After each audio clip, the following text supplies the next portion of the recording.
Buenas noches a todos, sean bienvenidos a este domingo congregacional de reunión, de adoración que hemos tenido, de tiempo de exaltar el nombre del Señor. Matías puso una canción que concuerda justamente con el tema prácticamente de esta noche, ¿no? En nombre de Jesús, decía esta canción, que Él lucha por nosotros, ¿no? Y está relacionado también a lo que es el tema de esta noche, lo que es la lucha, lo que es la guerra, lo que es una batalla. Y va de la mano. Le invito en esta noche que abramos rápidamente la palabra de Dios. Vamos a ubicarnos en Josué, capítulo 6.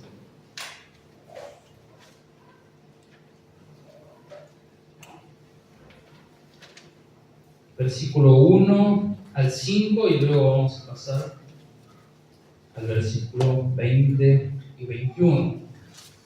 Y dice la palabra del Señor: las puertas de Jericó estaban bien aseguradas por temor a los israelitas. Nadie podía salir o entrar. Pero el Señor dijo a Josué: he entregado en tus manos a Jericó y a su rey con sus guerreros. Tú y tus soldados marcharán una vez alrededor de la ciudad y así lo harán durante 6 días. 7 sacerdotes llevarán trompetas y marcharán frente al arca. El 7º día, ustedes marcharán 7 veces alrededor de la ciudad, mientras los sacerdotes tocan las trompetas. Cuando todos escuchen el toque de trompeta, el pueblo deberá gritar a voz en cuello. Entonces los muros de la ciudad se derrumbarán y cada uno entrará sin impedimento. Y pasamos al versículo 20 y 21, hablando ya desde el 7º día, dice: entonces los sacerdotes tocaron las trompetas y la gente gritó a voz en cuello, ante lo cual las murallas de Jericó se derrumbaron. El pueblo avanzó sin detenerse y tomó la ciudad. Mataron a filo de espada a todo hombre, mujer, joven y anciano. Lo mismo hicieron con las vacas, las ovejas y los burros. Destruyeron todo lo que tuviera dentro de vida. La ciudad entera quedó arrasada. Bien, hasta aquí la palabra del Señor. Y bueno, seguramente quedará pendiente para otra ocasión el por qué Dios le pide esto a Israel, ¿no? Y analizar el sentido de esta guerra que le manda hacer el Señor. Y en esta noche vamos a tomar esta porción de la palabra que hemos leído a forma de ilustración para lo que vamos a hablar en esta noche. Hermanos, hermanas, la guerra en la que vamos a hablar en esta noche no se trata de una guerra convencional, con soldados, con armas, sino de una guerra que va mucho más allá. Es una guerra espiritual que no se la puede ver, que se libra en los rincones más profundos de nuestro ser y en las áreas celestiales.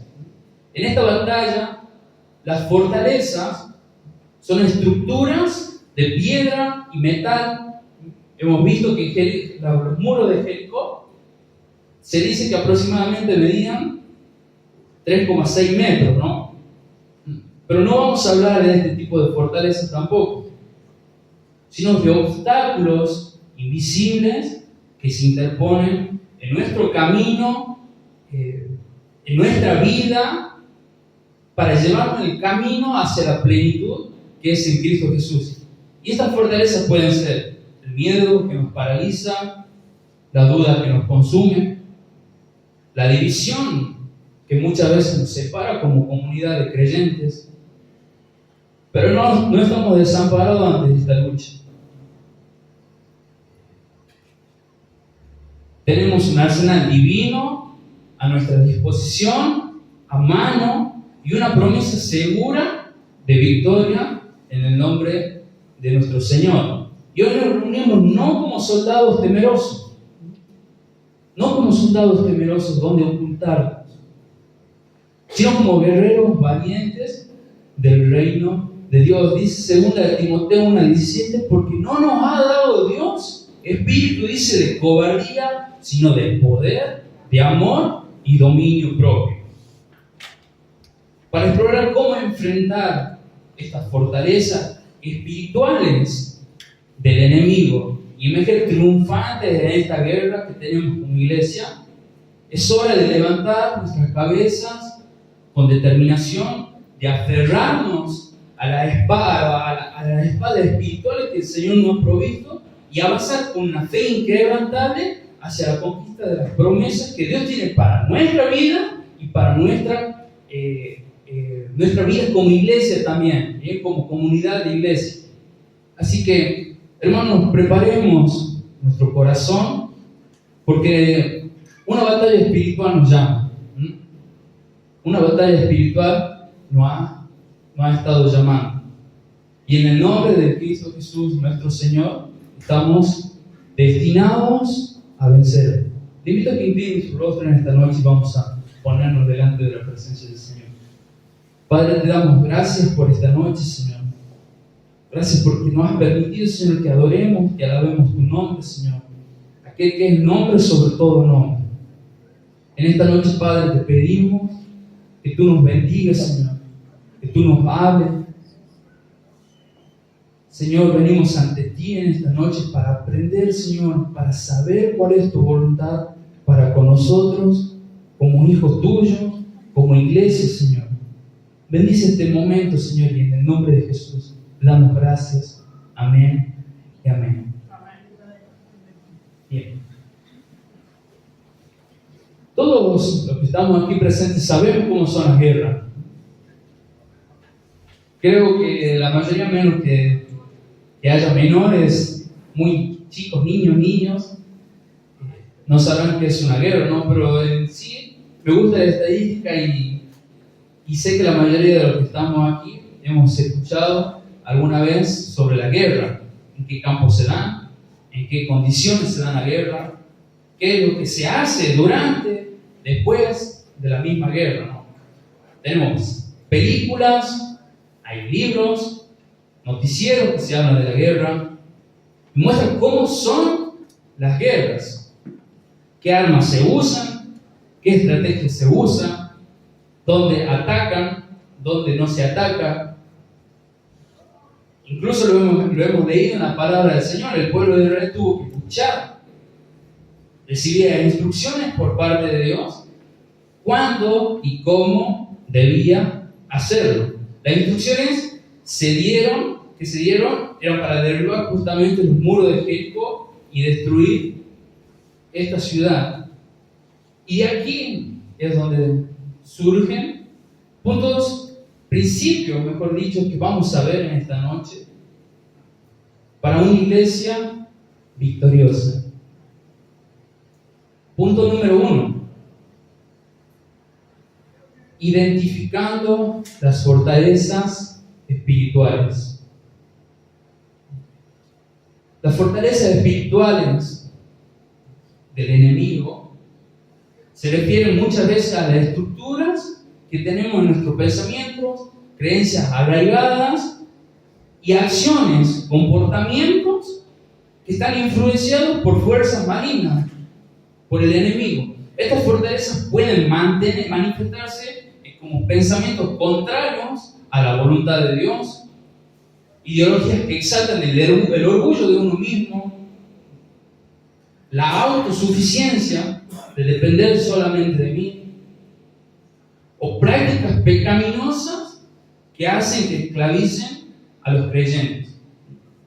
En la Escritura nos enseña que nuestra lucha espiritual, dice la palabra del Señor, no es contra carne ni sangre, sino contra principados, potestades, gobernadores de las tinieblas y huestes espirituales de maldad en las regiones celestiales. Efesios 6, 12. Estas fuerzas espirituales malignas operan en el mundo para desviar al creyente hacia la verdad y hacia la justicia. Por lo tanto, identificar estas fortalezas espirituales del enemigo, incluso lo hemos visto con Israel. Si Israel no identificaba, no sabía dónde estaba ubicado el pueblo de Jericó, dónde estaban esas murallas, no iba a saber a dónde tenía que atacar.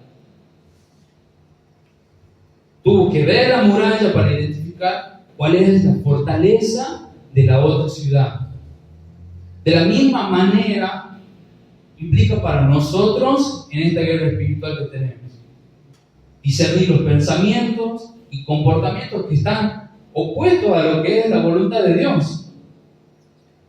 Y para esto se requiere, hermano, una comprensión profunda de la palabra de Dios y una guía del Espíritu Santo para reconocer las influencias espirituales detrás de la apariencia externa, ¿no? Porque es fácil ver lo que tengo con mis ojos frente mío. Es fácil ver a Bernabé, es fácil ver a Queca, es fácil ver a Yamarilú, es fácil ver este templo, es fácil ver.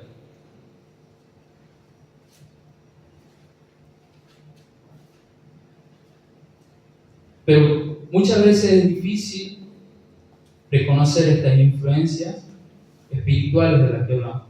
Entonces, una vez que identificamos las fortalezas, deben ser confrontadas y derribadas con la autoridad que tenemos en Cristo. ¿Qué estamos queriendo decir? Que debo ir a pelear a esos lugares donde hay enfrentamientos, que hay guerras, que hay pecado, que debo luchar con mis puños. Y no es así. Aquellos que hemos recibido el Espíritu Santo del Señor, que hemos creído en su nombre, sabemos que esto no es algo literal, sino que implica un proceso de arrepentimiento, de renovación de mente, de sumisión a la voluntad de Dios, permitiendo que la verdad de Dios reemplace las mentiras del enemigo que se pueden presentar ante nuestra vida, ante nuestros ojos. Identificar las fortalezas espirituales del enemigo es un paso crucial en esta guerra espiritual, que nos permite enfrentar y superar las influencias malignas que intentan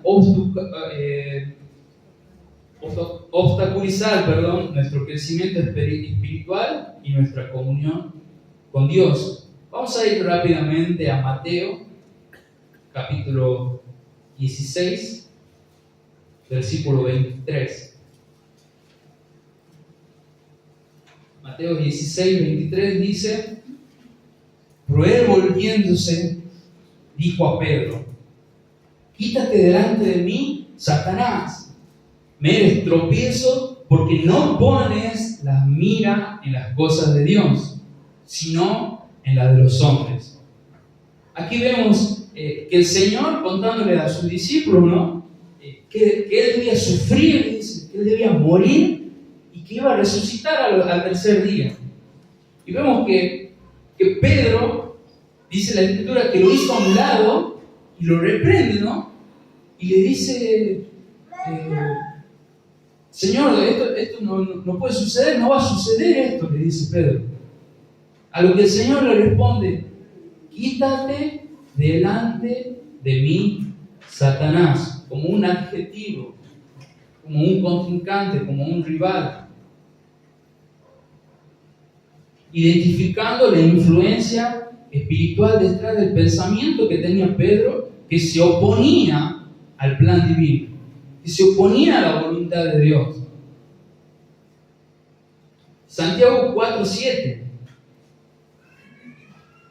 Someteos, dice, pues, a Dios. Resistid al diablo y huirá de vosotros. Y la palabra aquí nos invita a que seamos sometidos, que Dios tenga el control de nuestra vida, el dominio total de nuestra vida, para poder resistir al diablo para poder reconocer la presencia del enemigo. ¿Cuándo tenemos al enemigo al frente de nosotros? Primera de Pedro, también 5, 8 al 9. Sed sobrios y velad, porque vuestro adversario, el diablo, como león rugiente, anda alrededor buscando a quien devorar, al cual resistir firmes en la fe, sabiendo que los mismos padecimientos se van cumpliendo en vuestros hermanos en todo el mundo. Y aquí podemos ver cómo nos recuerda la palabra del Señor la importancia de estar alertas, de estar atentos, de velar, conscientes de los ataques del enemigo. Y nos exhorta, dice, a resistir firmemente en la fe. Entonces, cuando identificamos las fortalezas que el enemigo tiene, que tenemos que enfrentar, estamos dando un primer paso crucial en lo que es nuestra batalla espiritual como iglesia, como hijos de Dios. Reconocer la presencia del enemigo, sus tácticas, de la manera en la que el diablo se mueve, nos permite estar alerta y nos capacita, dice, para enfrentarlo con autoridad y el poder de Dios. Que cada uno de nosotros, con discernimiento espiritual, podamos discernir las fortalezas que nos rodean y estemos dispuestos a derribarlas con la ayuda del Señor. Bien, ayuda del Señor. Y el Señor nos deja varados, nos deja tirados, vayan, batallen, peleen, y ahí nomás. No. El Señor nos da una estrategia y nos da indicaciones también de la misma manera que le da a Israel. ¿Qué estrategia vamos a usar para luchar? El Señor no nos manda con manos vacías al campo de batalla. Hemos dicho que tiene estrategias para este tipo de situación. Lo hemos visto también, lo hemos leído. Y de aquí surge Efesios capítulo 6, versículo 13 al 18. Dice la palabra del Señor: por tanto, pónganse toda armadura de Dios, para que cuando llegue el día malo puedan resistir hasta el fin con firmeza. Manténganse firmes, ceñidos con el cinturón de verdad, protegidos con la coraza de justicia y calzados con la disposición de proclamar el evangelio de la paz. Además de esto, tomen el escudo de la fe, con el cual pueden apagar todas las flechas encendidas del maligno. Tomen el casco de la salvación y la espada del Espíritu, que es la palabra de Dios. Oren en el Espíritu en todo momento, con peticiones y ruegos. Manténganse alerta y perseverante en oración por todos los creyentes. Hemos dicho que el Señor no nos manda con las manos vacías, que nos da una armadura, nos permite resistir, como dice su palabra. Pero ¿cómo puedo batallar? ¿Cuál es la estrategia que usa el Señor, que usa Dios, para que nosotros podamos ganar esta guerra? Y de aquí surge el punto número 2, la estrategia de la oración y la palabra. La estrategia de la oración y la palabra.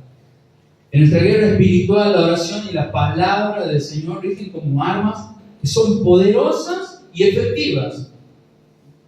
La oración es el canal mediante el cual nosotros como hijos de Dios podemos conectarnos con el Señor, podemos hablar con Él, podemos invocar su ayuda, podemos encontrar su intervención en medio de una batalla.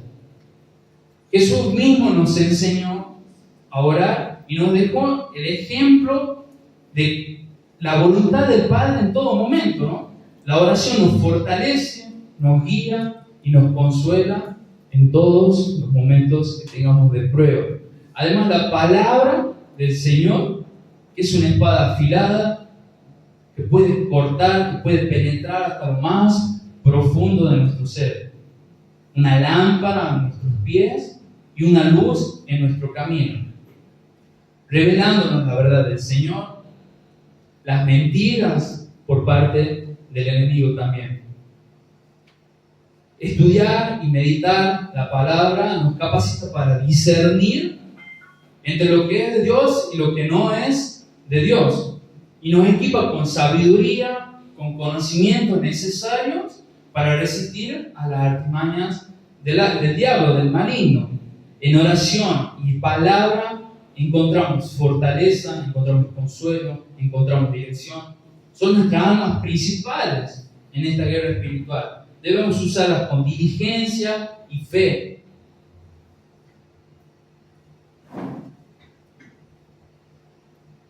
Hemos leído en Efesios 6:18, dice, orando en todo tiempo, con toda oración y súplica en el Espíritu, y velando en ello con toda perseverancia y súplica por todos los santos. Orando por todos los santos. Qué importante es orar constantemente y persistente. Orar constantemente y persistentemente. No solamente por nuestras necesidades. Todos aquí tenemos necesidades. Eso necesita. Sí. Pero sino también por las necesidades de nuestros hermanos en la fe. Primera de Tesalonicenses, vamos al siguiente versículo, 5, 16 y 18. Dice, estad siempre gozosos, orad sin cesar, dad gracias a Dios en todo, porque esta es la voluntad de Dios para con nosotros en Cristo Jesús. Y aquí se nos instruye a mantener una actitud de oración continua, como venimos hablando, ¿no? Acompañada también con acción de gracias, reconociendo que la oración es una expresión también de nuestra dependencia de Dios para todo. De nuestra dependencia de Dios para todo. En toda circunstancia y en todo momento. Mateo 4:4 dice lo siguiente. Él respondió y dijo, escrito está, no solo del pan vivirá el hombre, sino de toda palabra que sale de la boca de Dios. Jesús nos enseña, ¿no?, que la palabra de Dios es esencial, es primordial en nuestra vida espiritual, en la guerra espiritual que tenemos, y que debemos nutrirnos de ella constantemente para mantenernos fuertes, resistir a la tentación del enemigo por medio de la palabra. Aquel que no se alimenta, si vos no te alimentás, estás débil. Aquellos que les gusta el fútbol, a Bernabé, por ejemplo. Bernabé, si no come un sándwich de milanesa antes de ir a jugar un partido, no puede correr. Te sentís débil. Sí, dice. Te sentís débil. De la misma forma, es para la batalla, para la guerra espiritual que tenemos. Si no nos alimentamos, no vamos a estar fieles, no vamos a tener fuerza. Por eso es importante la palabra del Señor. Por eso es importante leerla, porque según Timoteo 3, 16 y 17 dice que toda escritura es inspirada por Dios, útil para enseñar, para redarguir, para corregir, para instruir en justicia, a fin de que el hombre de Dios sea perfecto, enteramente preparado para toda buena obra. La palabra del Señor nos guía, es nuestro manual de vida en el cristianismo, nos equipa para todas las situaciones, nos fortalece, nos nutre, nos alimenta, para que podamos combatir estos desafíos que enfrentemos durante esta guerra espiritual. La estrategia de la oración y la palabra de Dios constituye un fundamento sólido, es una base sólida en nuestra guerra. La oración nos conecta, como dice, con el poder de Dios. Nos permite invocar su ayuda, su intervención en la batalla. Y por otro lado, la palabra del Señor, hemos dicho que es una espada afilada, ¿no? Que penetra hasta lo más profundo de nuestro ser. Entonces, al sumergirnos en esto, al entrar en la oración constante y persistente, también cultivamos una relación íntima con Dios, recibimos su dirección, recibimos su provisión en cada paso de nuestro camino, en cada paso que hacemos. Del mismo modo, el estudiar y meditar la palabra del Señor nos equipa con la verdad y el conocimiento necesario, con lo que necesitamos para resistir las artimañas del enemigo y avanzar con confianza en la voluntad de Dios para nuestra vida.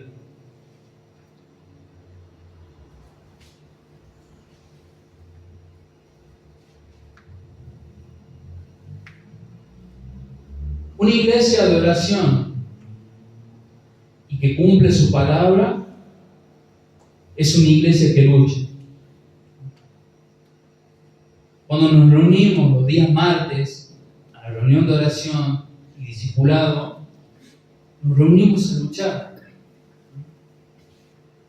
a fortalecernos unos a los otros. No quiere decir que no puedas orar ni estudiar la palabra del Señor en tu casa o donde quiera que vayas.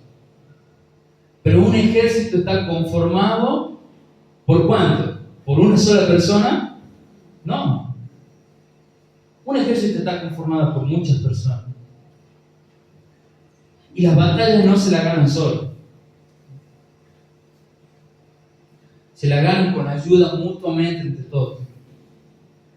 Por eso cuando nos reunimos, por eso nos reunimos. Si no, no habría reunión de oración ni discipulado. Entonces es más factible que la guerra sea ganada con muchos soldados, de los cuales oran unos por otros, se fortalecen unos a otros. Y de esto se trata el último punto: marchando en unidad y amor. En una guerra espiritual en la que la iglesia quiere salir victoriosa, la unidad y el amor entre los creyentes son fundamentales, son importantes, es muy importante.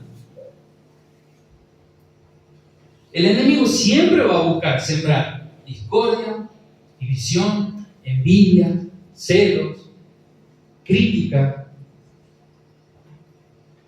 sabiendo el enemigo que una casa dividida, que una familia dividida no puede permanecer de pie.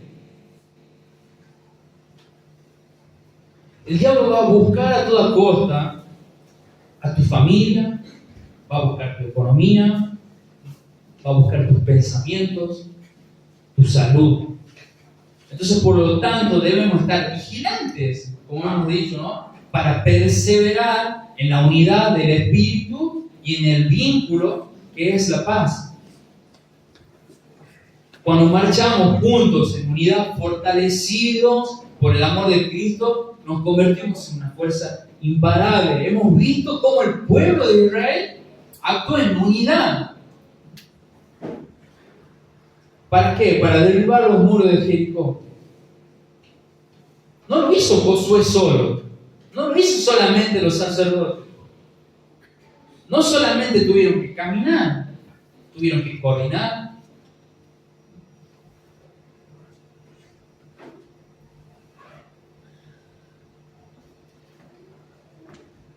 Nuestra unidad es un testimonio poderoso de amor que transforma en Cristo Jesús y atrae a otros a la familia de Dios.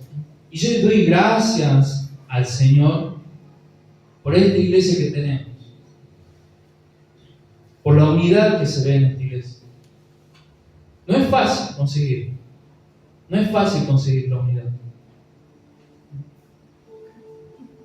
Debemos esforzarnos por mantener la unidad del Espíritu, buscando reconciliar en lugar de dividir. amando los unos a los otros fervientemente, porque el amor es el distintivo que nos identifica a nosotros como seguidores de Cristo. Es nuestra unidad, nuestro amor. En Él encontramos una fortaleza que ninguna fortaleza espiritual del enemigo pueda resistir. Dice la palabra del Señor en Juan 13, 34, 35. Un mandamiento nuevo os doy, que os améis unos a otros, como yo os he amado, que también os améis unos a otros. En esto conocerán todos que sois mis discípulos, y si tuviesen amor los unos con los otros. Entonces vemos que el amor es un distintivo en sus discípulos, en sus hijos, y como una señal verdadera de unidad. Si no hay amor, no hay unidad. Primera de Corintios 1:10. Os ruego, pues hermanos, por el nombre de Cristo Jesús, que habléis todos una misma cosa, y que no haya entre vosotros divisiones, sino que estéis perfectamente unidos en una misma mente, en un mismo parecer. Y aquí Pablo nos insta y nos lleva al punto de que los creyentes debemos buscar esta unidad fervientemente en el cuerpo de Cristo, evitando divisiones, evitando los conflictos. Efesios 4:3, solicitamos en guardar la unidad del Espíritu en el vínculo de la paz. Aquí se nos llama a esforzarnos diligentemente por perseverar en esa unidad de Espíritu, reconociendo que la verdadera unidad solo puede ser mantenida a través del Espíritu Santo. Solamente a través del Espíritu Santo. Colosenses 4:14, otro versículo más. Y sobre todas estas cosas, vestidos de amor, que es el vínculo perfecto. Y el amor es descrito como el vínculo perfecto que nos une a los creyentes en armonía, que nos une a los creyentes en paz, superando cualquier división, cualquier discordia, cualquier crítica. Romanos 12:16, unánimes entre vosotros, no altivos, sino asociándoos con los humildes. No seáis sabios en vuestra propia opinión. Y hay que tener cuidado con él. Hay que tener cuidado con pensar que lo sabemos todos. Que sé todo. ¿Quién se quiere juntar con una persona que lo sabe todo? Que piensa creer que lo sabe todo. Nadie. Una actitud que demuestra orgullo dentro de una persona. Entonces, este versículo nos exhorta, dice, a buscar la unidad, pero también la humildad. Humildad en nuestras relaciones con las demás personas, con los demás creyentes. Humildad. Reconociendo que somos miembros de un mismo cuerpo, que es en Cristo Jesús. La importancia de marchar en unidad y amor dentro de la iglesia no puede ser subestimada. No podemos hacerlo de menos. Cuando nos unimos en amor, en unidad, se convierte en un poderoso testimonio transformador del Evangelio en acción. A través de la unidad podemos enfrentar, superar divisiones, hemos dicho, los conflictos, las discordias que el enemigo intenta sembrar entre nosotros, entre su pueblo. Un ejemplo, ¿quieren un ejemplo? En esto se puede observar en la vida de una congregación que se une en oración y amor por un hermano, por una hermana que está pasando tiempos difíciles.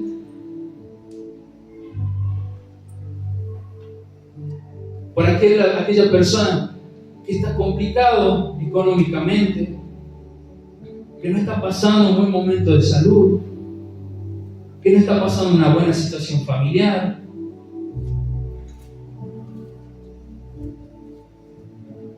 Pero qué difícil es si yo no saludo a mi hermano.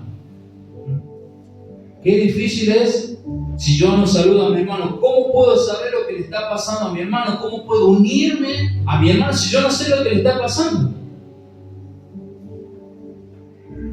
Si no converso con él, nunca voy a unirme con él. Cuando un miembro de la iglesia enfrenta una enfermedad, una pérdida, una crisis, la unión del cuerpo se manifiesta a través del apoyo mutuo, de la intercesión ferviente en oración, del amor práctico, del abrazo.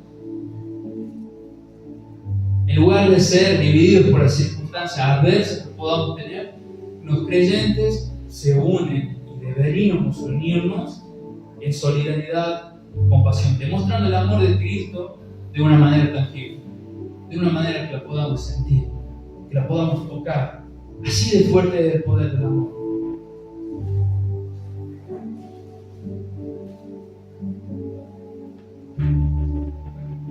En nuestra unidad y amor encontramos una fortaleza que ninguna fortaleza espiritual del enemigo puede resistir. Y avanzamos confiados en la promesa de que en Cristo tenemos la victoria asegurada. Entonces, en nuestra lucha contra fortalezas espirituales debemos recordar estos tres puntos, estos tres principios fundamentales que hemos visto. Primero, debemos identificar y reconocer la fortaleza del enemigo a la cual enfrentamos, consciente de que nuestra batalla no es contra carne y sangre, sino contra potestades malignas. Mi lucha, nuestra lucha espiritual como iglesia no es con la persona que tengo al lado. ¿Ustedes creen que el Señor no amaba a Pedro? Claro que sí. Lo amaba a Pedro.